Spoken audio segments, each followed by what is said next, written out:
अस्सलाम वालेकुम dear students. आज मैं आपको हेटरोट्रॉफिक न्यूट्रिशन पढ़ाने जा रहा हूँ प्लांट्स के अंदर। ये स्पेशल मोड ऑफ न्यूट्रिशन है प्लांट्स के अंदर। प्लांट्स मोस्टली ऑटोट्रॉफ्स होते हैं, लेकिन कुछ प्लांट्स ऐसे भी हैं जो हेटरोट्रॉफिक मोड ऑफ न्यूट्रिशन को अप्लाई करते हैं।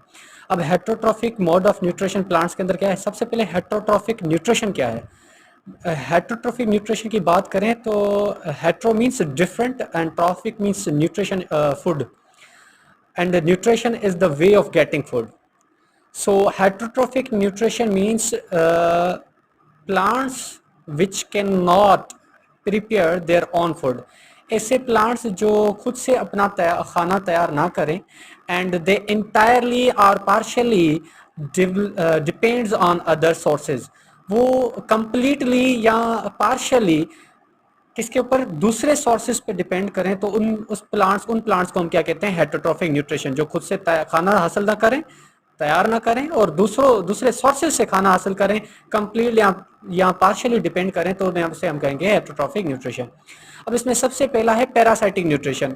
बेटा याद होगा आपको, पैरासाइटिक न्यूट्रिशन के बारे में मैंने आपको बताया था। पैरासाइट क्या होते हैं? ऐसे जानदार जो होस्ट के ऊपर डिपेंड करें और बदले में उसको थोड़ा बहुत हार्म करें। अब पैरासाइटिक प्लांट्स कौन से होते हैं? ऐसे ऑर्गेनिजम्स होते हैं, प्लांट्स होते हैं जो इंटायरली या पार्शियली डिपेंड करते हैं लिविंग होस्ट के ऊपर। लिविंग एक जानदार की बॉडी के ऊपर डिपेंड करते हैं, मतलब दूसरे जानदार पौधे के ऊपर डिपेंड करेंगे, या लिविंग पार्ट्स के ऊपर डिपेंड करेंगे, या टिश्यूज के ऊपर डिपेंड करेंगे। अगर वो पैरासाइटिक प्लांट्स इंटायरली डिपेंडेंट हैं तो उन्हें हम कहेंगे ओब्लिगेट या टोटल पैरासाइट्स कहेंगे, जो इंटायरली कंप्लीटली डिपेंड करते हैं दूसरे सोर्स पे ऊपर। ऐसे पैरासाइटिक प्लांट्स जो पार्शियली डिपेंड करते हो, कंप्लीटली डिपेंड ना करें, पार्शियली डिपेंड करें, तो उसे हम कहते हैं फैकल्टेटिव और पार्शियल पैरासाइट्स भी कहते हैं। ओके, सो पैरासाइटिक प्लांट्स के ये किस तरह से डिपेंड करते हैं होस्ट के ऊपर? तो होस्ट के ऊपर डिपेंड करने के लिए इनके पास एक डेवलपमेंट होती है किस ऑर्गन की, जिसे हम कहते हैं हस्टेरिया।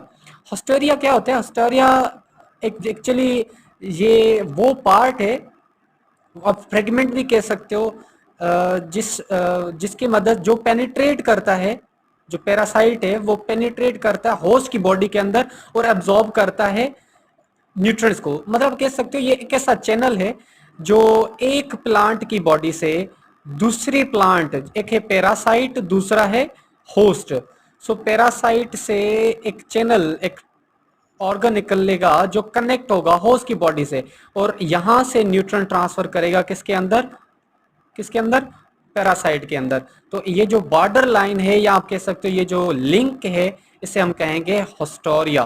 क्या कहेंगे? हस्टोरिया। क्लियर? हस्टेरिया क्या है? Parasitic plants develop haustoria which penetrates into the host tissues for absorbing nutrients.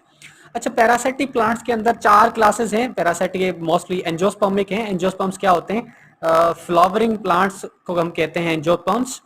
अब पैरासाइटिक प्लांट्स जो होंगे उनमें सबसे पहली जो क्लास है वो पार्शियल स्टेम पैरासाइट है, दूसरा टोटल स्टेम पैरासाइट्स भी होते हैं, फिर पार्शियल रूट पैरासाइट्स भी होते हैं, और टोटल रूट पैरासाइट भी होते हैं।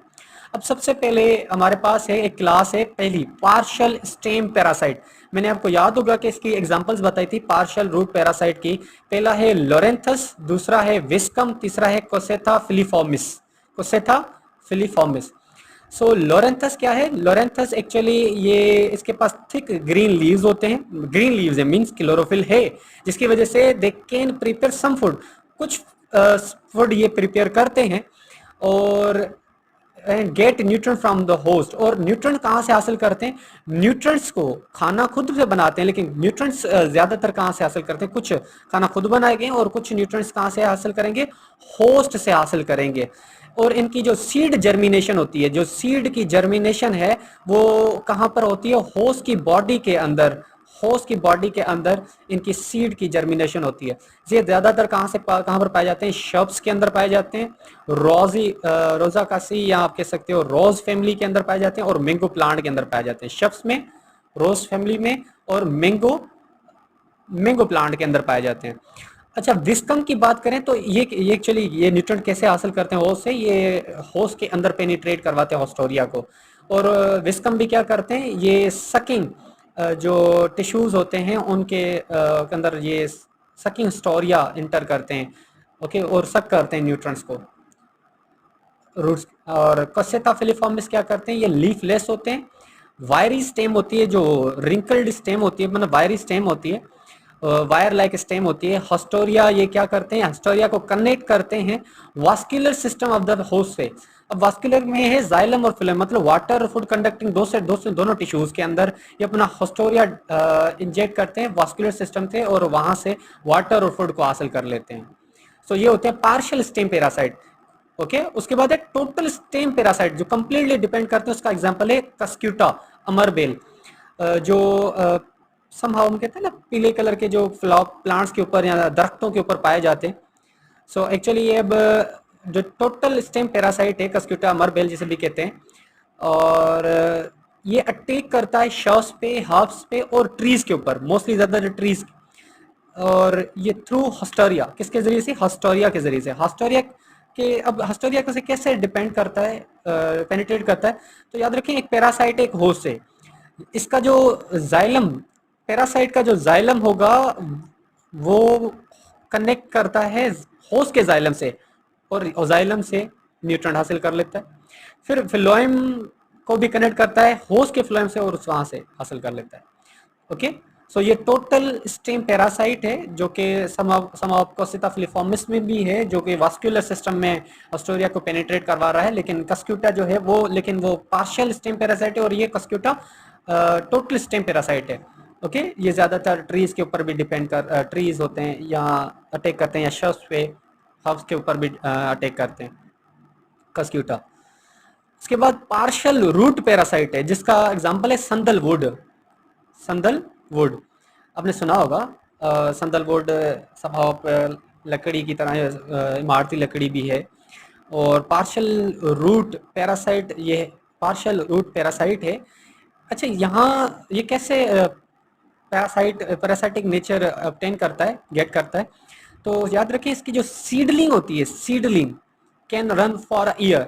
इसके जो सीड जर्मिनेशन या सीडलिंग का जो प्रोसेस है, सीड से प्लांट, जो बेबी प्लांट अराइज होता है, तो ये जो प्रोसेस है वो समहाउ एक साल, पूरा एक साल, 1 ईयर का है।